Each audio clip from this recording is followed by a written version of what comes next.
Kakampi mo kami, mama. Ito pa, isa kakampi namin.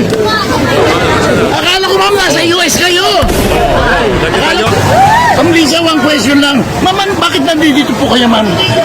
Secretary, you will have to forgive me if I sound kalus kasi 30 taon na po akong broadcaster. Yung naririnig ko po na mga problema ng sinauna po, yung pa rin ang naririnig ko ngayon. Ano? Parang nung mga nakaraang bagyo, yung mga Karina, yung mga nung mga nakaraang bagyo, narinig ko na rin po yun na kailangan na po ng bago na drainage system. Saan po ang pag-usad natin, Secretary?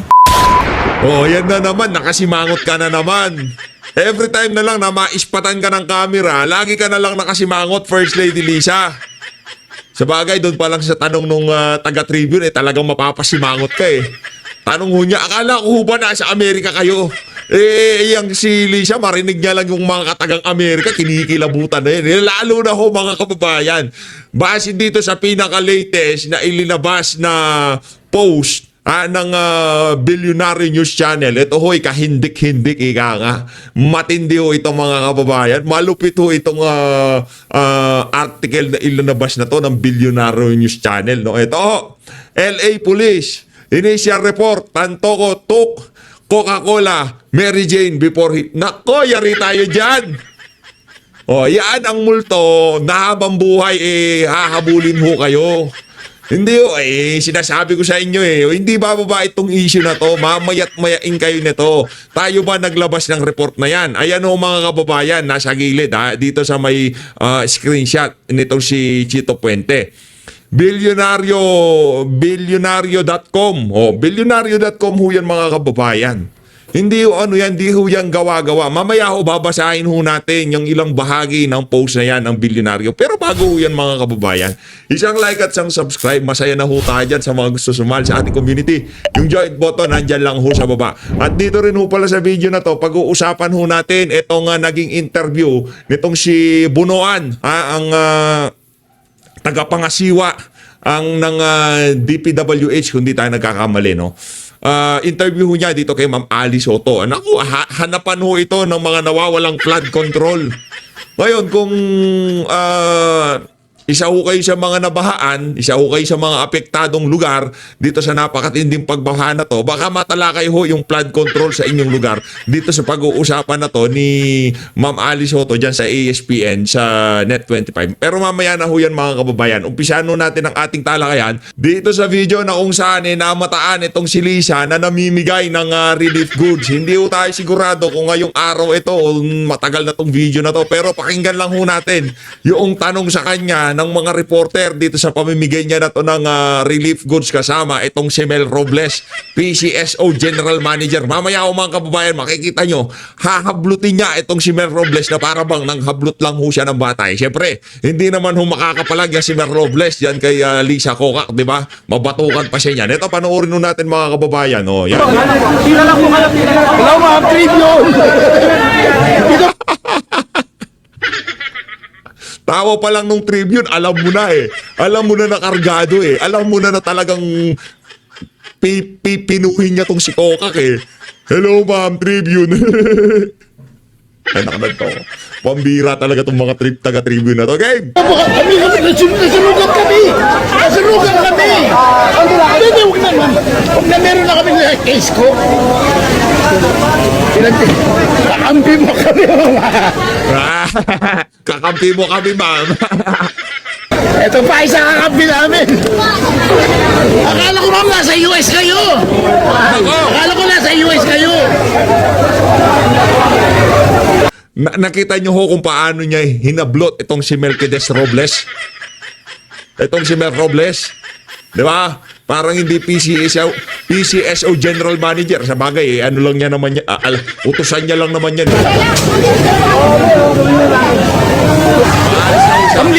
Tapos na ho ang tatlong picture na kung saan makikita siya na may papakita niya na namimigay siya ng relief. So, one question lang. Ma'am, bakit nandito po kayo, ma'am?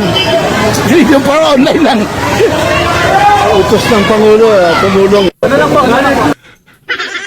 Maldita ka, walang iya ka, may pagkamaldita ka talaga. Tinatanong ka, di ka man lamang sumagot.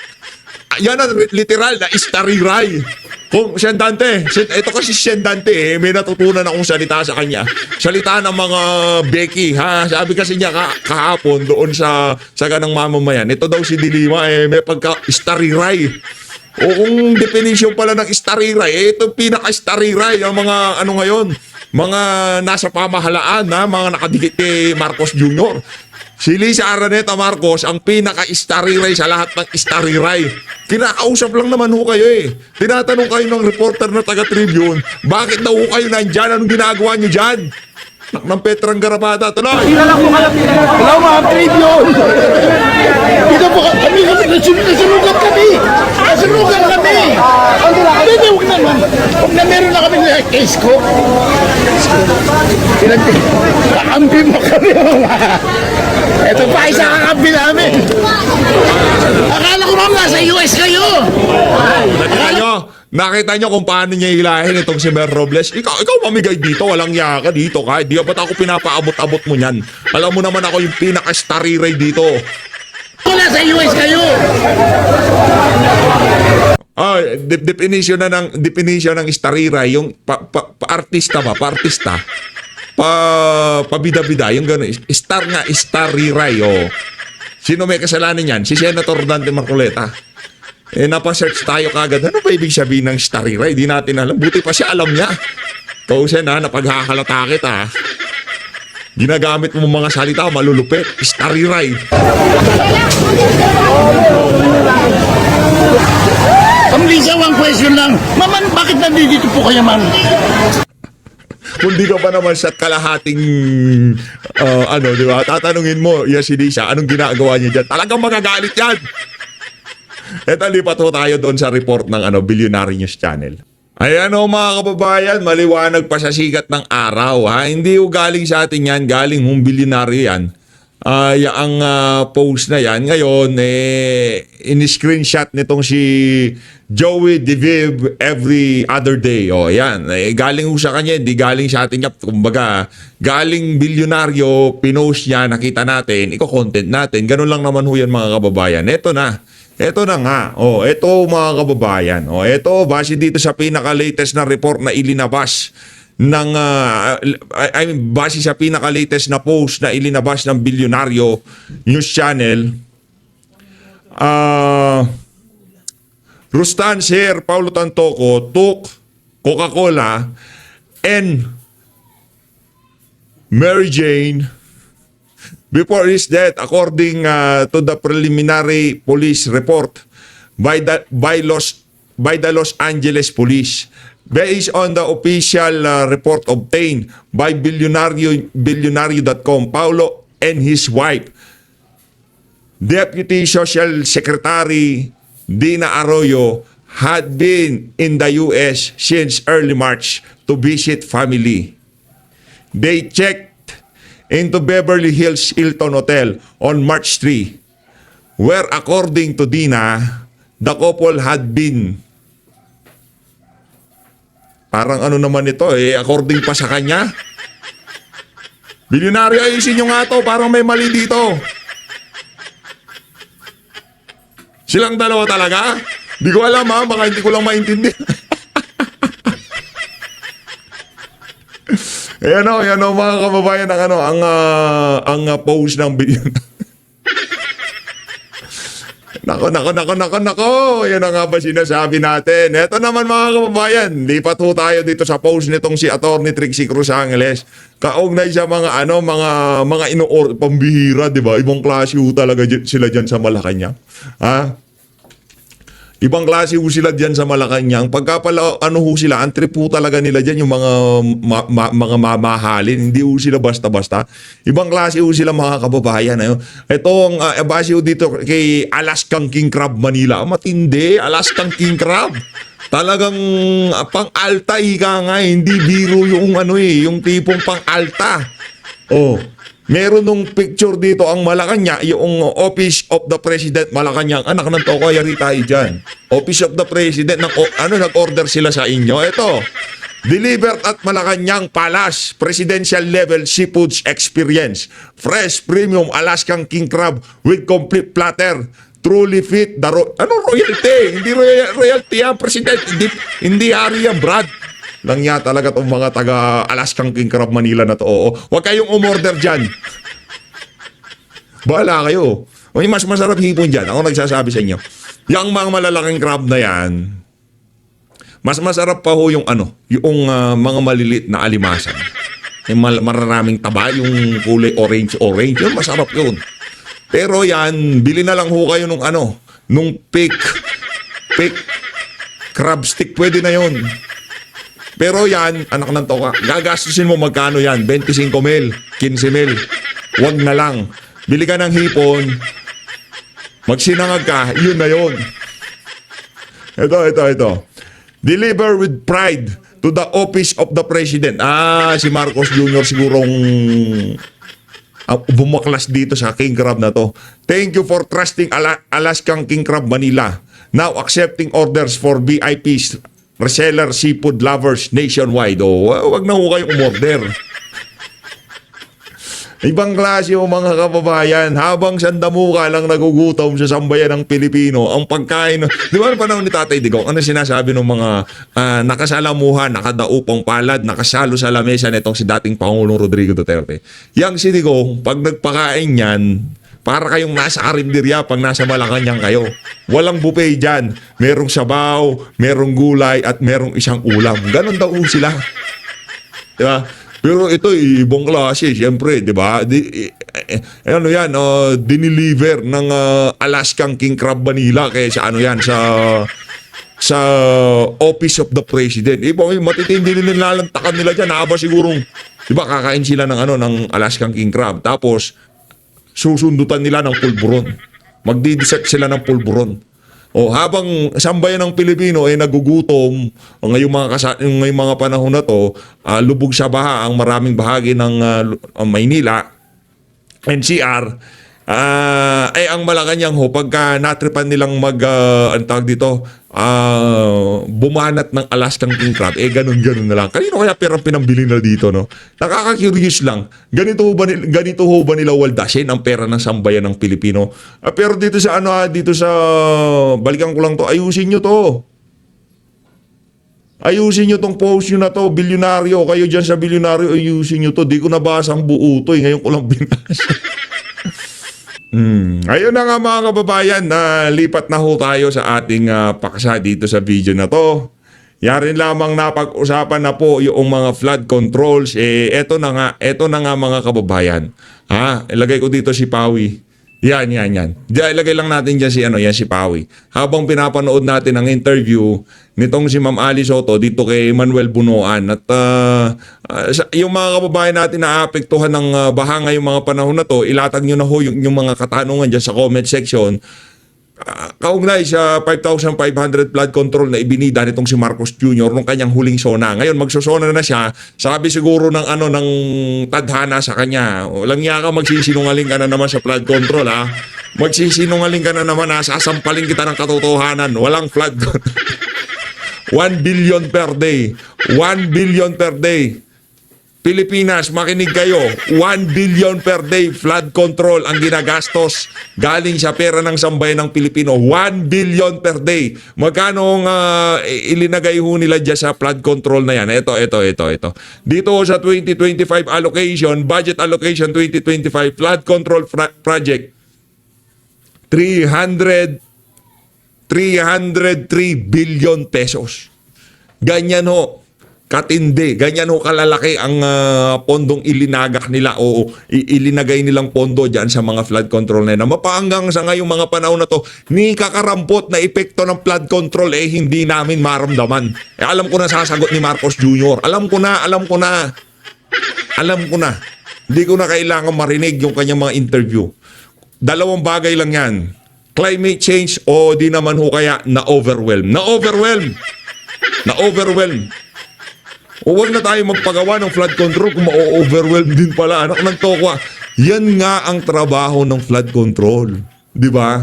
talagang ipump nila yung tubig o pigilan nila yung tubig o marami ho yan eh. Hindi naman porket flood control, mga dike o kung ano-ano, magde-dredging, maghuhukay, di ba? Lilinisin yung mga ilog. Marami hong maraming, pagka sinabing flood control, di lang pagtatayo ng mga infrastruktura yan. Maraming pagkokontrol ng flood. Paglilinis sa mga kanal, yung siguro galing ba sa flood control yon? Yung mga sa tupad, yung pinapalinis nila yung mga stay-stero, galing bang flood control yon? O iba pa yun? Sanga-sanga na eh. Ito na ako mga kababayan. Ang butihing kalihim po ng Department of Public Works and Highways, welcoming back to ASPN ating Secretary Manuel Bonoan. Secretary Bonoan, magandang umaga po sa inyo. Good morning, Sec. Bonoan, welcome back. Welcome Good back, morning welcome po. back. Good morning sa ating lahat. Good morning, Ali. Good morning, Pat. Good morning Oo. to our listeners po. Secretary, with your kind permission, bago po natin natalakayin po yung issue po ng pagbaha, malawakang pagbaha po dito sa Metro Manila, yung Yes, mga lugar ma'am. po na hindi dating binabaha. Opo. Tatanungin ko lamang po kayo itong balita po sa ating mga front pages na isusulong daw po ni dating Senate President at ngayon ay Senator Vicente Soto III investigasyon tungkol doon sa mga budget insertions nung itong 2025 budget at nababanggit po ang inyong kagawaran kasi nga 1.1 trillion ang inilaan sa DPWH para sa mga yes proyektong po. infrastruktura na hiniling po ni Senate President Chis Escudero at ilang pang mga senador at binabanggit nga po yung mga malalaking alokasyon ng Sorsogon, which is the province of Senate President Chis Escudero. Bulacan, na alam po naman natin na talagang binabaha. Grabe po ang Bulacan, Mindoro, Batangas, Davao, Occidental Mindoro, Quezon, Cavite, Valenzuela City at Cebu. Ito po, Secretary, kahandaan po ng inyong kagawaran para maipaliwanag po itong alokasyon na ito na binigay po sa inyong Naku, kagawaran Bonoan. at yung Naku, Bonoan. at ang pag-alat po sa mga various infrastructure projects po. Secretary. Yes po. I think, yes, there has been new items that were included in the budget of the department for 2025, but these were all, I respect actually the power of the purse of Congress actually na the outcome of yung pong final deliberation on the budget proposal of the department. So yun po ang pa natin, but we of course what we accepted are actually the projects per se that we are now trying to implement po. Ngayon, many of them are actually, as you said, mga flood control projects, other infrastructure din po, marami din po lahat. So, there are many projects that, new item projects that we are going to implement this year po. That were included in the budget of the department. Yung sinasabi naman po ni Senator Ping Lacson na mayroong mga maliliit na bayan, maliliit ang populasyon pero nakatanggap po ng labis na malaking alokasyon para sa flood control. Nakokornian lang tayo dito sa atake nitong si Soto. Kaugnay dito sa mga flood. Wala tayong problema doon kung gusto nilang imbestigahan. Pero ang atin lang dito mga kababayan, halatang kargado eh. Kasi kung hindi sana siya yung tipong tumakbo, kundi siya nag-i-interest sa pagiging Senate President. Kumbaga dito ang nangyayari, kung di nila makuha sa santong dasalan, idadaan nila ito sa santong paspasan. Kumbaga magkakaroon ng pahiyaan. Papakita nila yung panunungkulan nitong si Chis Escudero diyan sa Senado. Hindi ganun kahusay. Kaya siguro pagka ganito iniisip nitong mga unggoy na to nagnanasa maging Senate President, maliligawan nila yung kanilang mga kasama diyan sa Senado para palitan yang si Chis. Malabong mangyari yan. Tingnan nyo na lang mga kababayan, hindi mangyayari yan. Ika nga nila, dandil na yan. O para dyan sa mga pangbubulgar na yan na kesyo ganito, kesyo ganyan, meron palang ganito, meron ganyan. Wala problema, imbestigahan nyo, pero hindi ka pa rin magiging Senate President. Tapos. May paliwanag naman po ang kagawaran dito. Well, sabi ko nga po, it's not our own making actually po. These were all after we have submitted our proposed National Expenditure Program budget to Congress. And at the end of the day, nung pagkatapos po ng deliberation of Congress on both houses, then this is the admittedly, there were actually several new items that were included po that resulted siguro yun mga na what has been observed na kung saan-saan na ilagay. But this we are now going to implement as the agency responsible for implementing it. Kasi nandito po sa budget ng department po. Oo. Yung linawin ko lang, Pat P, yung sinasabi yung new items kasi marahil yun po yung binabanggit po na sa bicameral conference committee na lamang po na tinatawag Yes po po. nilang budget insertion. So, nonetheless, yung mga siningit po na yon nitong bicameral conference po ay ipatutupad naman ng inyong kagawaran. Yun po, that's what you're That's saying. correct po. Yeah po. Opo. Papatupad namin as it has been indicated in the budget of the department. The final budget of the department po. Okay. Ako, Secretary, was going to ask, no, kasi nga, seeing all these videos, no, of the trash talaga, tapos yung mga baha-baha. I was just wondering po, yung paggagawa po ng isang master drainage plan, well, does it also fall under your purview? Because apparently, no, kanya-kanya yung LGU, only Manila and Quezon City so far daw has a master drainage plan. But there are, I think, 17 cities here in Metro Manila. If we're going to concentrate lang po dito sa Metro Manila. What are the chances po of having a master drainage plan so that at least, you know, it's in sync with everybody. Hindi pag tawid mo ng Quezon City, mabaha ka na pagdating mo kunyari sa Totoo Pasig yan. or whatever. Yun po, ano po yung plano po? Wishful thinking lang ho ba ito po?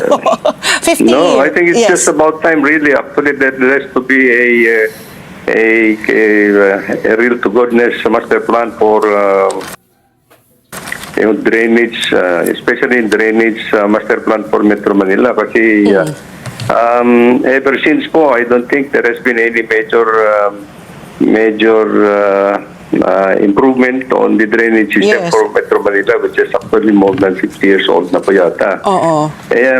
When it was still under the Department of Public Works and Highways, there has been a selected master plan that was undertaken, and ang result po noon that the drainage system of Metro Manila is no longer adequate with the runoff waters that are running through actually through them kasi silted na po yung mga drainage system. So I Oo. think if I remember right, sabi nga doon sa ginawa namin noon, 70% of the drainage system in Metro Manila are silted. Yeah, so what happens now po? What are the... Sige po. Yes, there is an ongoing program po under the World Bank assisted assistance, including po there are I think 3 or 4 components there. One is actually the one that is being undertaken by the department, which is actually the upgrading of the discharge capacities of the pumping stations. Kasi medyo luma na rin yung mga pumping stations, so we Yeah. have to increase the discharge capacities. Oh. Yun po yung, I think we are undertaking the rehabilitation of 32 pumping stations now. And many of them have been completed, and all of them will be completed by 2026. But Okay. all of this will have to be turned over to Metro Manila Development Authority for their operation po. Oh. Now, I think there are other components under this program. The other one is actually to address yung waste disposal, Yan. solid Okay. waste disposal. Oo. I think it's a very important component that it has to be addressed. The other one is actually yung land use plan, because marami pa rin yung mga tao doon sa mga baybayin ng mga esteros and so forth and so on. And of course, yung drainage master plan. Yan. Oo. Drainage master plan that will convey the flood waters to the pumping stations po. Kailangan po ba, Secretary, silipin ulit yung, I don't know how you call it, you know, yung hierarchy, yung structure, yung organization ng mga I'm thinking, why is MMDA? Hindi ko alam kung kaya ng MMDA tugunan ng flood control ng Metro Manila, honestly speaking. Hindi Kaya ko naman alam. po nila, I think, in fairness, I think kaya naman po nila because it's under their charter that they're the one responsible for it. And I'm sure that they have the capability and experience po. Kasi when it was taken over from the department, yung tauhan din namin sa department were all transferred to the MMDA. I'm sure na they're doing their best also. But I think, sabi nga natin, it has to be addressed on a comprehensive and integrated manner po kasi. Kasi nga, Engineering is just one of the solutions, but I think marami pa yung components that have to be addressed. kasi In nga, Metro Manila po. Kasi nga, kamukha nitong pagbabaha sa Commonwealth. Yung pagbabaha po dito sa Commonwealth, ang Fairview, parang lampas tao yung bandang Fairview, Novaliches. And then may sinasabi po yung kasi sinisisi yung construction ng MRT7 na dun yata sa footing nagkaroon ng wall na nagiging sanhi din ng pagbaha dito sa let's say Commonwealth po, Secretary, bakit po ganito na lang ang pagbaha sa area na ito? So Commonwealth case, kaya nga we were surprised actually for the longest time. I think this is, hindi naman binabaha ang Commonwealth noon actually now. Yes po. Pero naman nagkaroon yata ng ganitong sitwasyon ngayon and we are trying to liaise kung ano yung mga problema. Sabi nga nila, nabarahan daw yung pag-construct ng MRT7. I think, yung main drainage din siguro, I have instructed our people from the National Capital Region to look also in the yung drainage alongside Commonwealth Avenue kasi that's our responsibility po, yung drainage main.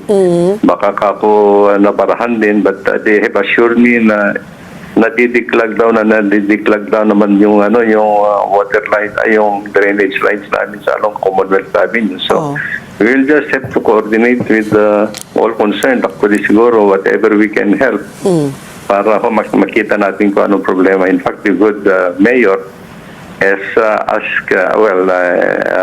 wanted to see us in the department para mapag-usapan po namin kung ano yung problema ngayon sa Commonwealth. Kasi aside Secretary, from the waste disposal nga and the drainage system Yeah po. that's causing the floods, also the roads, no, the condition of our roads na ngayon po na rainy season po, talagang daming potholes, so people aside from binabaha, Exactly. they have to slow down kasi nga may malaking butas na po doon. Paano po yan? Tapos yung rehabilitation po ng EDSA na suspend, di ba? I don't know kung kailan na po ayusin ang EDSA. So Sec, ano po yun? Paano po yun? Yung mga kalsada, yung drainage system, waste disposal. I'm sure masakit na ulo po ninyo. Yeah, right after the magkopa ng baha, I think we'll just have to resurface actually yung mga damaged portions na naman. And see if you can do some more permanent rehabilitation works actually para hindi ho yung ganyan every time na baha meron nasisira. So yun ho yung plano namin. We are just trying to jibe it pagkatapos yung MRT7 that kasi marami pa yung ginagawa nila. And then after we are planning actually to do a major rehabilitation works along Commonwealth Avenue and other.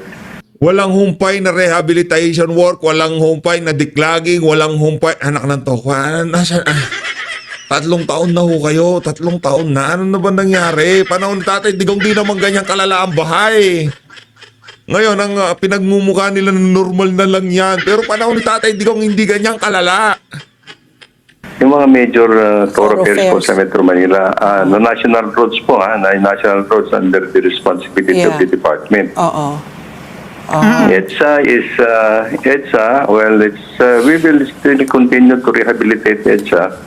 Only that we have been instructed by the President actually to look for a more efficient, faster way to do it. Kasi the President is really concerned about yung traffic problems, woes that maybe pagka nagre-rehabilitate kami. So I think we are just about to recommend actually a better way to do it na hindi ko masyadong nakaka-apekto ng traffic po.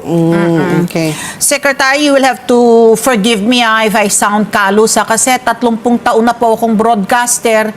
Yung naririnig ko po na mga problema ng sinauna po, yung pa rin ang naririnig ko ngayon, na nakabarang estero, ng merong mga informal settlers, silang nagtatapon ng basura dyan, land use, waste management, pagtatapon ng basura, basura at saka itong lalo pa ngayon may climate change.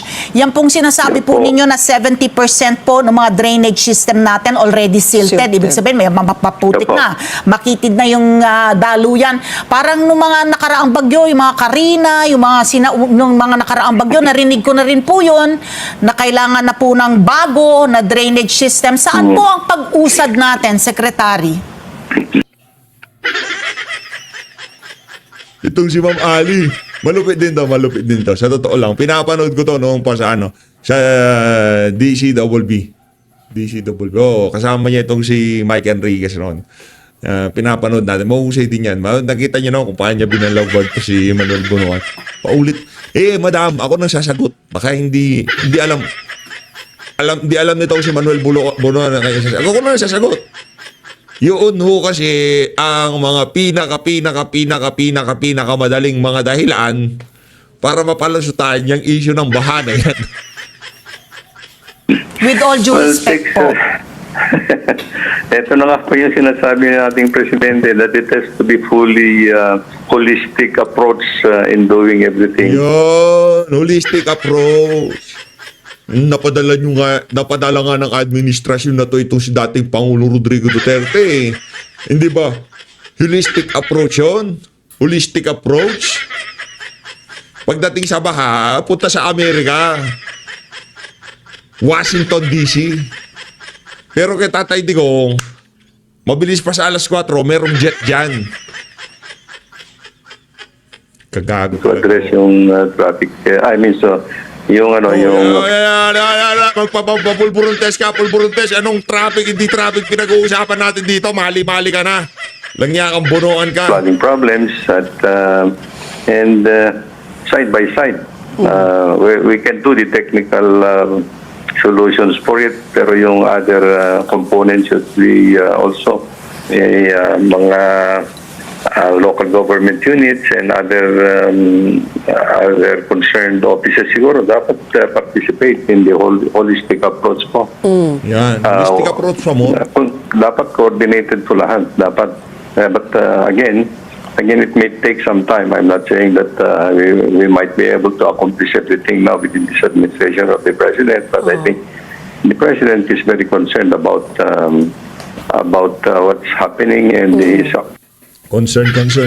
Ayun na nga mga kababayan, dito na ho natin tatapusin ang ating reaction video. Concern daw itong si Bangag sa mga kaganapan na yan sa ating bansa. As always, maraming salamat ho sa pag-support sa PH Update. Mag-ingat ho kayong lahat. Halinat ng Pilipinas. Maraming salamat ho mga kababayan.